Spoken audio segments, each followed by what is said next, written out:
Welcome to Fishing Dorset Live. Good morning, welcome back. Bit of a chilly one in the old garage. Doing something a little bit different for the channel today. I'm going to be making my battery box, my sib. Kitting my sib out with my fish binder, battery box and other bits and pieces.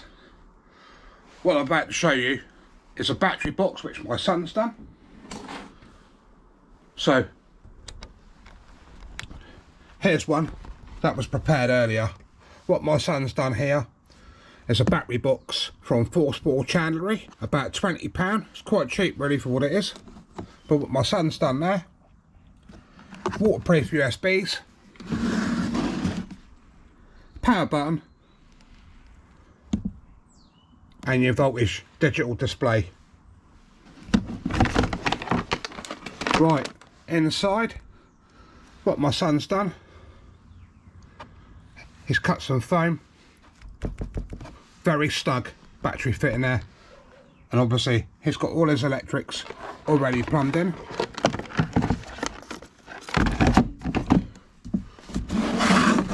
But what I'm going to do, this is my blank canvas, this is my battery box. So that's one that was prepared earlier. This is the one we're going to do now. I've already marked one hole up there. So what we've got is from Screwfix. There's a 12 volt battery, 12 amp. That one battery will last all day on a fish binder. Waterproof switch. Another waterproof switch. Power panel. Obviously all my fuses and other bits and pieces. Also got the block of foam there which we need to cut out to put inside this box. You have to bear with me as you want it, as it's one-handed, it's a bit of a nightmare. Right, tool wise, one little cone cutter for the switches. I haven't got the right size hole cutter for the big one, for the USB. So I've got that as well. One cordless drill. Hope you enjoy this. It's something a little bit different from my channel. Let's get into this. So the first job I'm about to do is get a switch hole, which I've pencil marked there. The other one there. And obviously the other switch on the top. Bit easier to work this. So cone cutter in.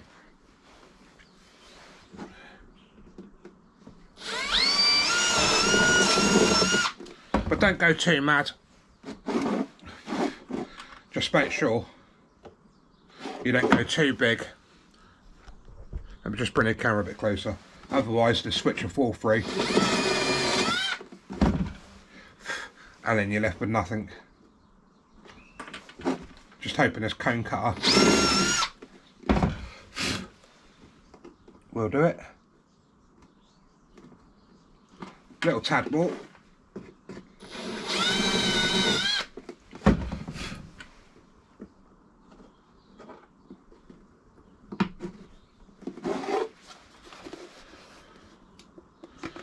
We'll just go that little bit more. So that's basically the depth of the cone cutter.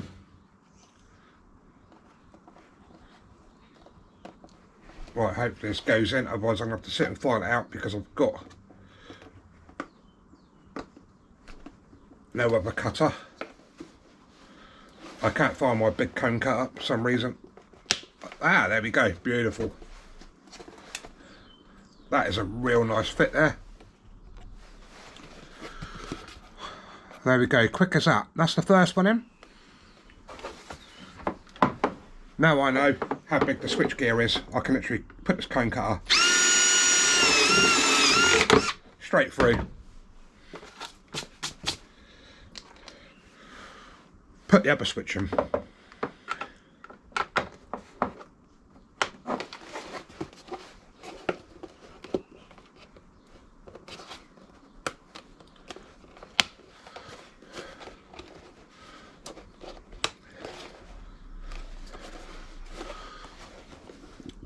Beautiful.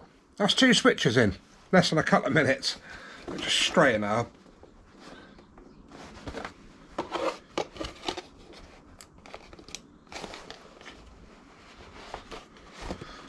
And as you can see from the back, the tabs lock, so you've got no way of that bouncing back out.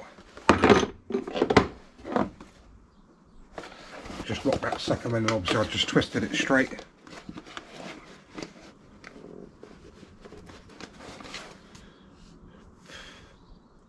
Might have to ream that a little bit more. Just on that one switch, the locking tabs are not quite locking, so ream her back in there.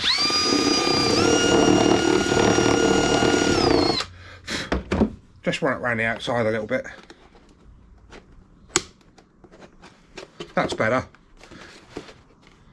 And now the tabs are fully over. Next up, we're going for the USB. Already pencil marked where I wanted it. Going in with a 25mm hole saw. I haven't got anything bigger, so I might have to ream this out as we go. I'll put that into the centre of the hole, very gently. Push it in.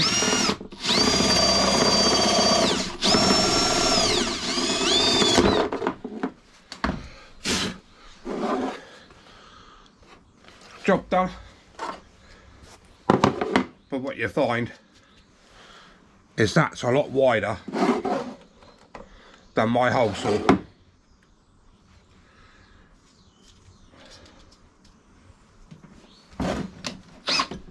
I might have a quick look around the garage to see if I can find a bigger thing, or I'll have to sit and just hand file that out, which is not a problem.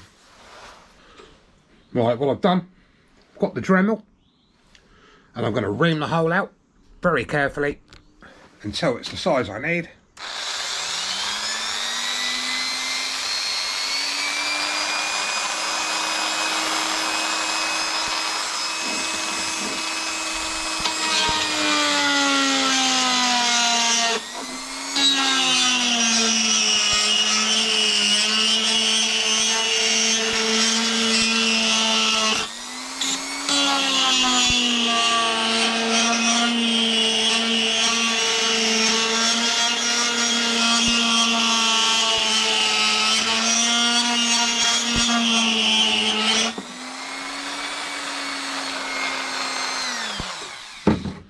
What I've got to do, don't go too mad, give it a skim. Yeah, so we're not a million miles away. Just give that a little bit more.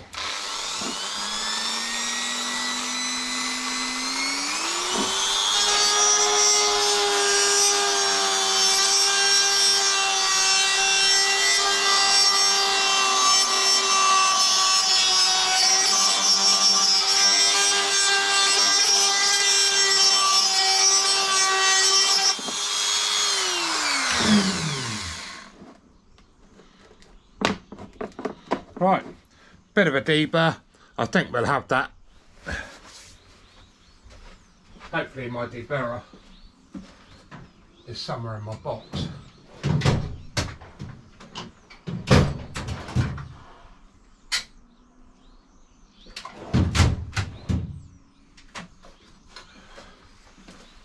I have got an engineer's whirly burr, so for now I'll just get a file in there.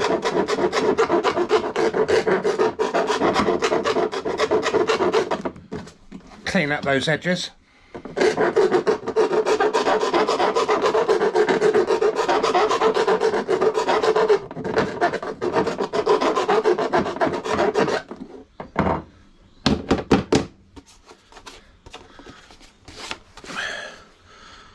One clean hole. Let's see if we can get the USB in there.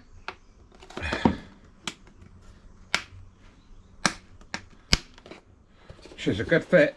Maybe I should have gone a little bit more, but I'd rather it be tight. That is a very good fit.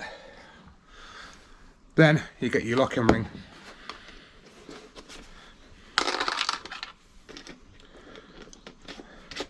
And lock that switch panel in there.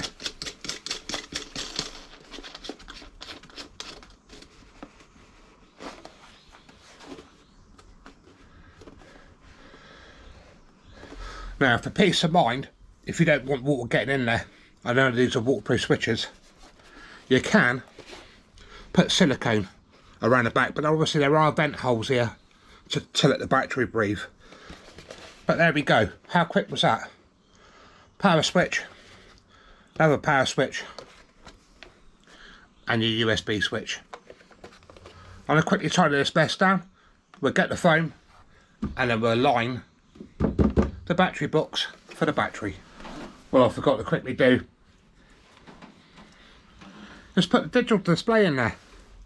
What I've done now, Dremel, I'll put a real fine cutting disc on there. I've already marked it out, so let's gently get cutting.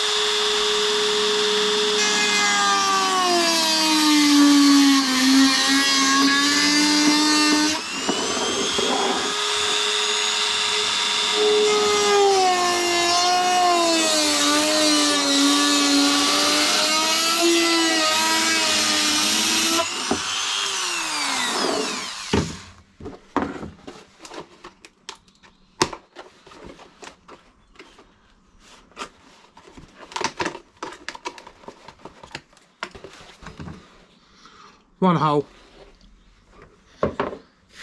not sure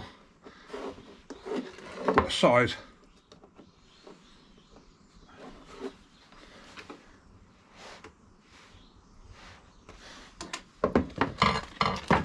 So what I'll do again, I don't know why the front screen keeps turning off. I'll put the grinder back in there.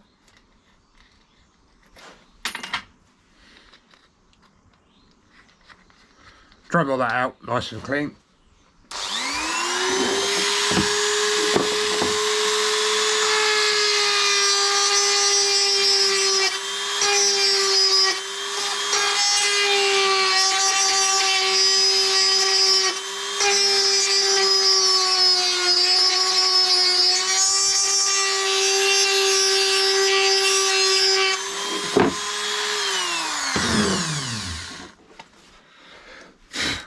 I won't go too mad, just take a little bit by a little bit.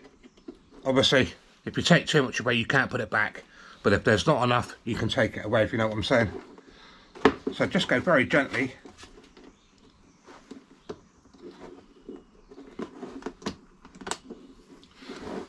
And we can go a lot more on there.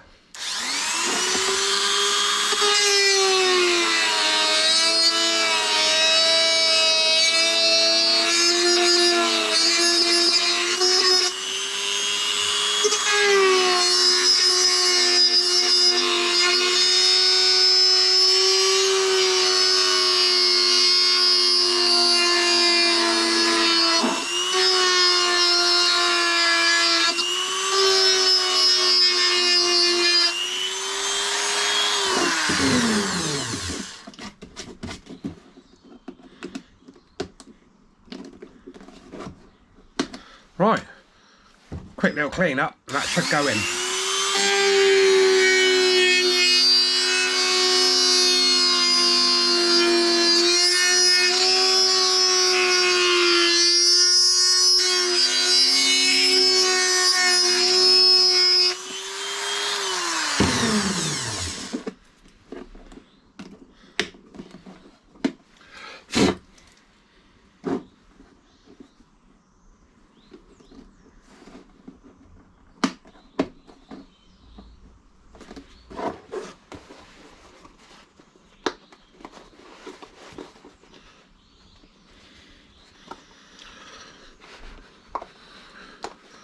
I don't want to lose fit, so just give that a little bit more of a fettle.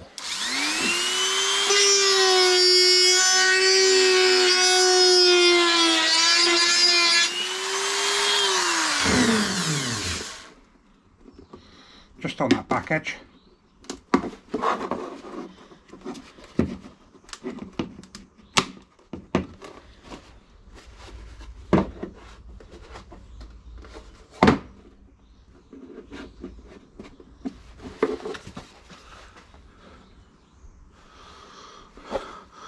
There we go, 1 voltage panel done.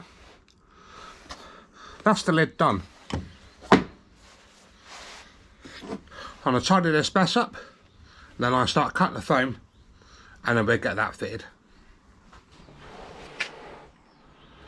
Right, so what I've done now, I've put my battery box against it, and I've got my inside measurement. What I'm going to do now is use a handsaw. I'm going to cut this and then try it to the shape of the box. I'm not going to show you cutting it, guys, it's only cutting foam. I'll cut it and then I'll show you what it looks like after I've finished. Right, there we go, 1 cut bit of foam. I've not pushed it all the way down inside the box because I've obviously now, you have to bear with me on the camera, guys, doing this single is a bit difficult. So what I do now, take that foam out, put my battery slap bang roughly in the middle like that, using my engineer's eye. Then all I do, pen, I go around the outside of the box, like so. Now I have to scoop that out, so I won't bore you. I'll get that out and I'll bring you back as soon as we're done. Took some scoping, but I've gouged it out. It's probably not the tidiest, but what this foam does, it also keeps that battery warm as well. So there we go.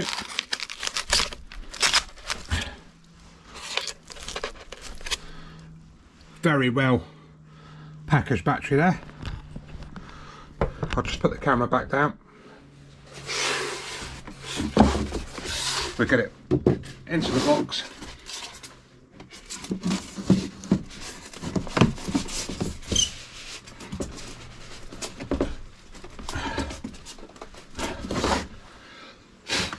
Foam everywhere. There we go. 1 insulated and very protected battery there, which is crucial.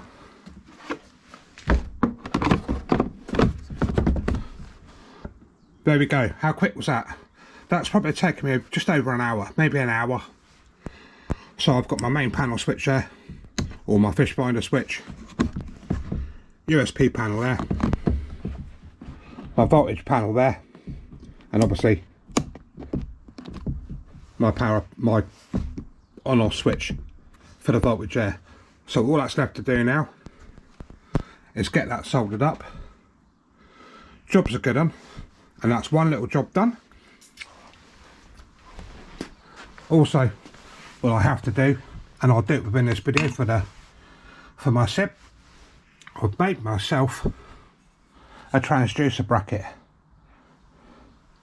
Now this is extendable. Obviously my transducer will go on the bottom. This is stainless steel. Now what this does, it basically hooks over the transom, it drops down and you lock it. Now what I've got here, I can undo that.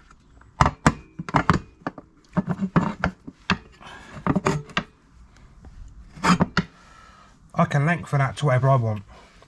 Yes, you can go and buy these already pre-made, but being a welder fabricator, why would I spend my own personal money for something that's took me about 20 minutes, if that, in my dinner break at work? But that is so simple.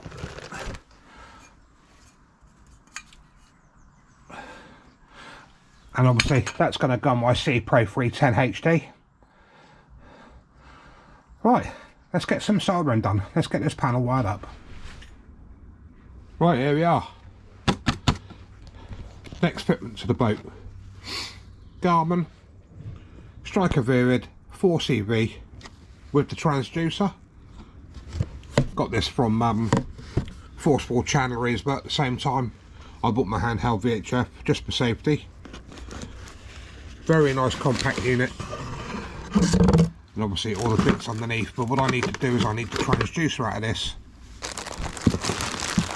and fit it to the bracket I've made. So you have to bear with me for 2 minutes. Like I said, one-handed. This is not easy filming.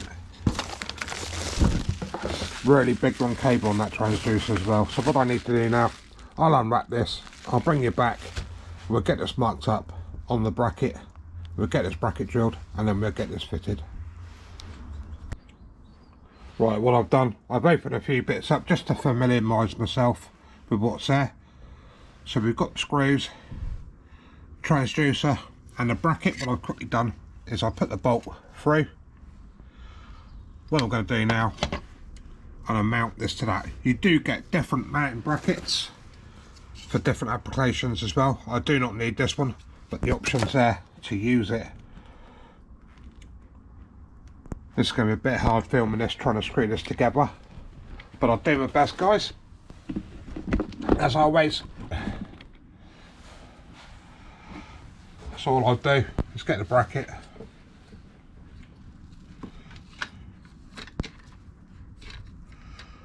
pop it on, make sure the holes all line up, make sure everything lines up. But what you get is just a little locating pin. That's all I've got to make sure.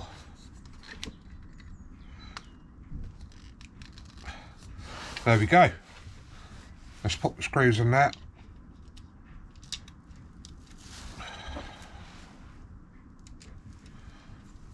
But what I'll do, I'll only put them in loosely for a second.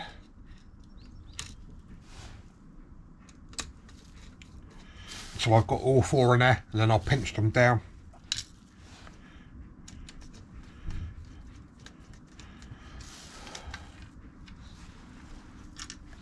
Obviously I'll bring you back to the one on the battery box.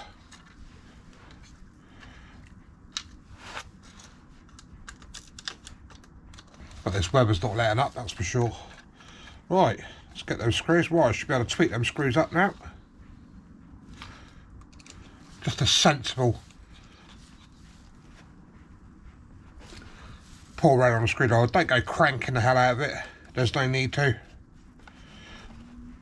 because I'm pretty sure you will crack the plastic. Not 100% sure, but I'm pretty sure you will. Right, there we go. That's the mounting bracket, which will go onto my plate, and I'll bolt that to it. Very generous amount of cable there as well. Normally they're quite tight and you normally have to buy the extensions, but that's more than enough for my little sip. Right, there's the transducer. Let's get it mounted onto the bracket. What I'm going to do now, pen, get the transducer onto the bracket. It does give you slots, so it's adjustable to get it square. So what I'm going to do is, yet again with my engineer's eye,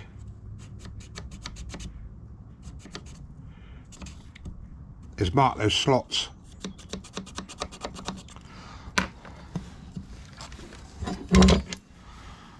Like so. What I'll do is I'll drill the centre of that slot. That gives me 50% movement one way, 50% the other, but it doesn't really matter because I have made an adjustable bracket. So I'll basically set that right in the middle of that bracket.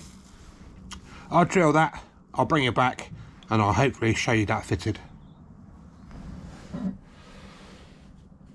Now my holes are in there. They don't supply these, so unusual because every other screw's in a stainless steel bolt washer. So what I'll do is very carefully, I'll take the transducer off, and that way there's no damage going to be done or bang into the transducer. So I'll put that safely out of the way. Bracket.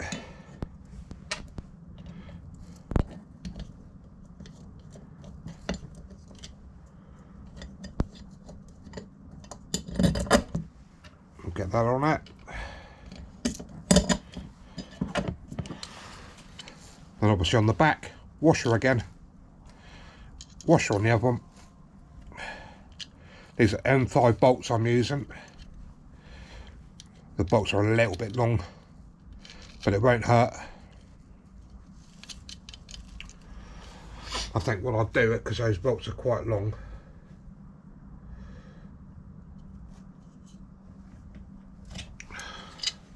and it'll take me a while with a spanner. Let me see if I can get a, there we go.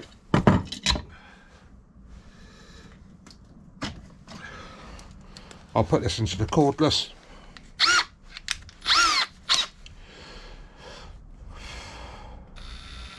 We'll get that going really slow. 8mm spanner onto the back, and I'll very slowly. If you go too quick, you'll get the nylock hot and it won't bite as good. So what I'll do, I haven't done that fully up, I'll go on to the other one. Same process again, I'll just go very gently. And like I said, if you go too quick, you'll melt the nylock nut.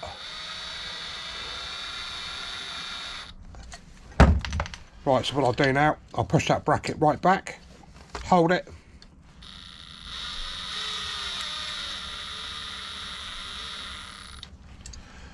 Just very gently tweak that one up. I'll do the same with this one, and then I'll manually lock it up. Just get that square so it's nice and square.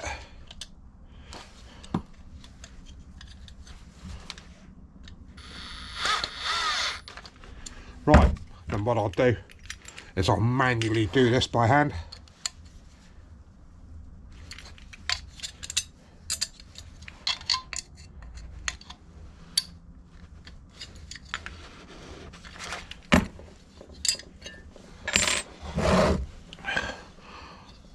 One mounted bracket, get the transducer back out,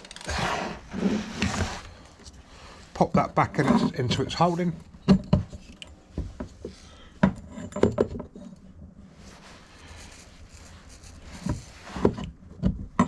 Just make sure I've got that in the right location.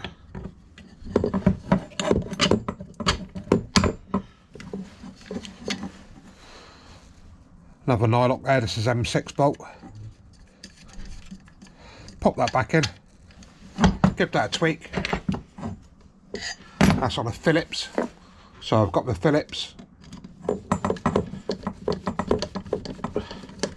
I'll tweak that to roughly where I want it. Just straighten that transducer out, there we go.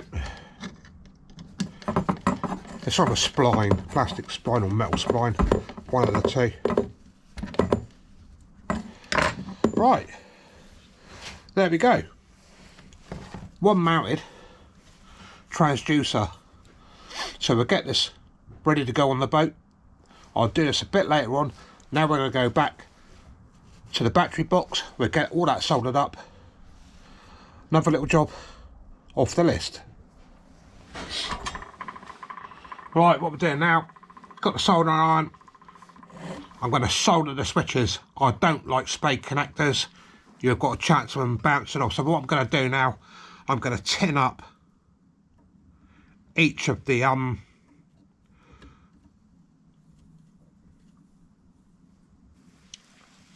switches. Hopefully that's done it. That's one down. Obviously it is cold. There we go. That's one tinned up lovely there. It is cold and it does affect the soldering iron. That's two. I've got my son Jordan here. Jordan's come round to help me with a bit of wiring and bits and pieces.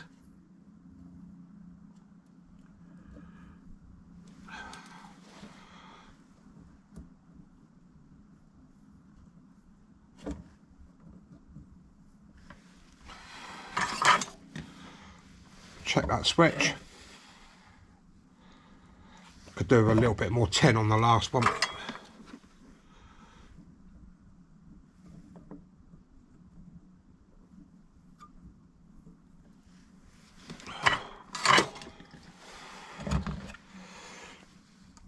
There we go. That's tinned up. What I'll do next is the fuse. So I'll take the switch out the holder.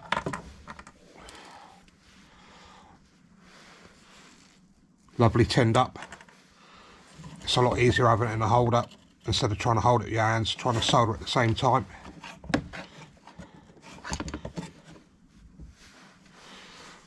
What I'll do now, I'll tin these wires up.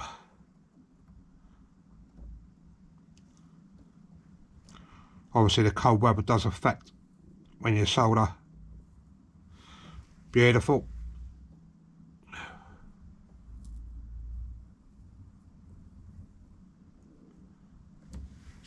Beautiful.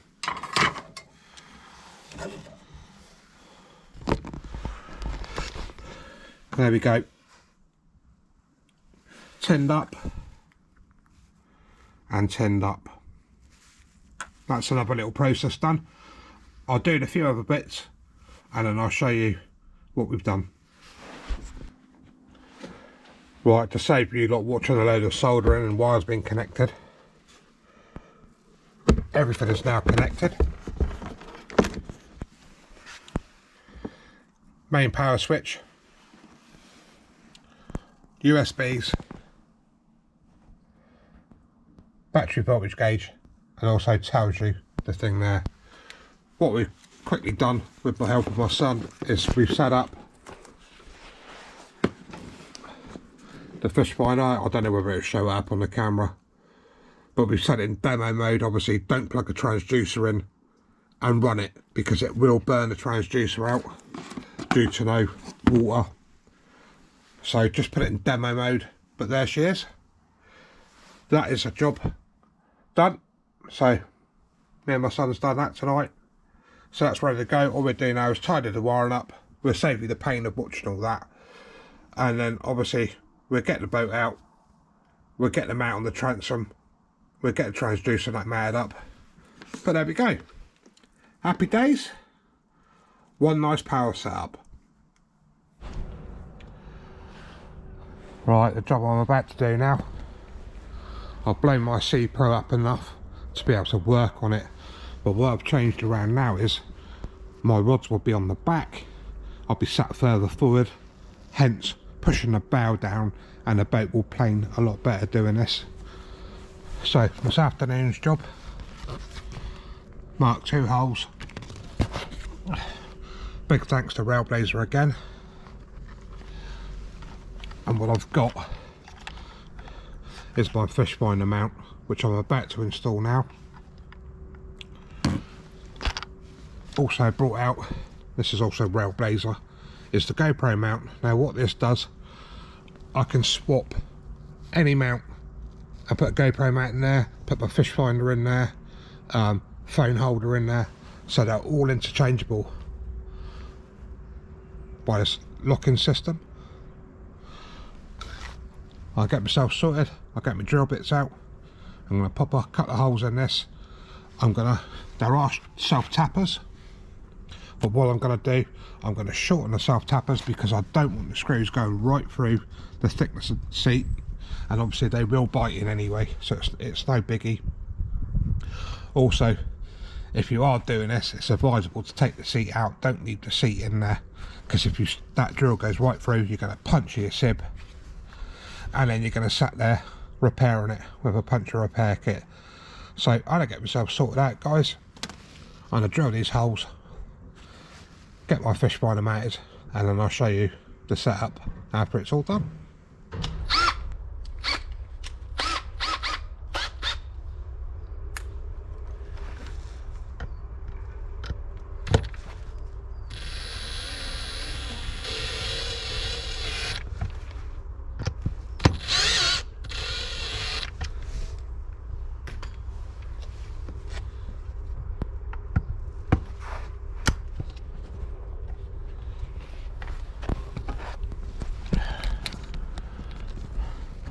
Right, there we are.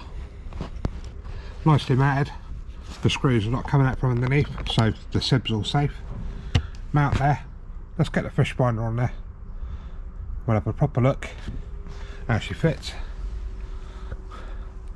but I'm now kitting this boat out to exactly how I want it set up. Obviously I kind of put the fish finder back there, but you've got to remember I've got a teller arm extension which comes through there, and obviously the rods will not stay straight back, they will kick around, so I've got a chance of beating the fish finder off that bench seat there. Let's get the fish finder out. Right, one fish finder. Now what this does,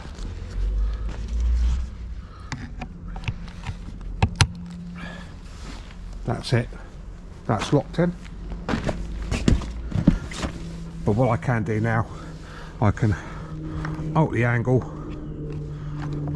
by the Railblaza mount, lock that up. But what I can also do, I can twist it on its original mount, so I've got a total good viewing. So if I sit on my bench seat, perfect view of that fish finder. I can raise it up if I want to as well. I can also release the mount and I can twist it, or I can twist it on that mount there as well. That's another job ticked off the list. Obviously I have got the rail ports to go on the boat, but the weather's too cold. I'm not even going to risk sticking them to the boat in cold weather because the glue won't go off. So I basically set my boat up now just to fish through this winter. Summertime I'll get the rail ports onto the boat and she's ready to go. But yeah, she's looking really fine. Obviously the Seapro, nice bag down there, nice bit of storage in there. For a small boat you can put quite a bit of gear on there really. What I didn't show you guys, and I'll be totally honest, I put my I put my USB in there. I totally forgot there's a strap that locks that container down. So what I've had to do, I've put the plastic bit back in there, use waterproof silicone and put that back in. Obviously you won't see that when the strap's over there. So I'll just quickly run you through. All the USBs there, battery there, main power on and off there for the fish finder. Leads already there for the fish finder. There we go. So I hope you enjoyed this little video of me kitting out my boat. Obviously I didn't show it all, people know how to drill holes and stuff like that, so I didn't see the point in showing it, but I've just shown you the way I've kitted my sib out for now for the winter. Obviously summertime I'll get the patches on there for the rail ports on Railblaza, and then I can get all my camera mounts, my mobile phone mounts on that and everything else on there. But I'm really chuffed, so a big thank you to Bill High Marine for the sib and the outboards and all the bits and pieces that come with it. Big shout out to Railblaza as well for all the bits they've supplied for both our boats. Big shout out to a local company as well where we bought some of the stuff. They gave us a little bit of discounts, which was nice, which is Forceball Chandlery in Parkstone. So a big thank you all. I'm going out tomorrow, so I don't know when this video's out, but it's going to be fun. So thanks for taking the time out for watching this video of how I've set my sib up for the winter. I can't wait. Smash that like, smash that subscribe guys, it really does help. Put a comment in there if you do anything different, if it was your boat, or what you would put in your sib if you bought one. Bill High Marine's links in the description, same as Railblaza. Go check them out. The sib will be on that link. There'll be the sib, the outboard and the pump. So the pump is right there. Saves a lot of aggro than using leg or muscle power. So thanks for watching guys, catch you soon. Hopefully you'll see me out on the sib using all my gear on the next video.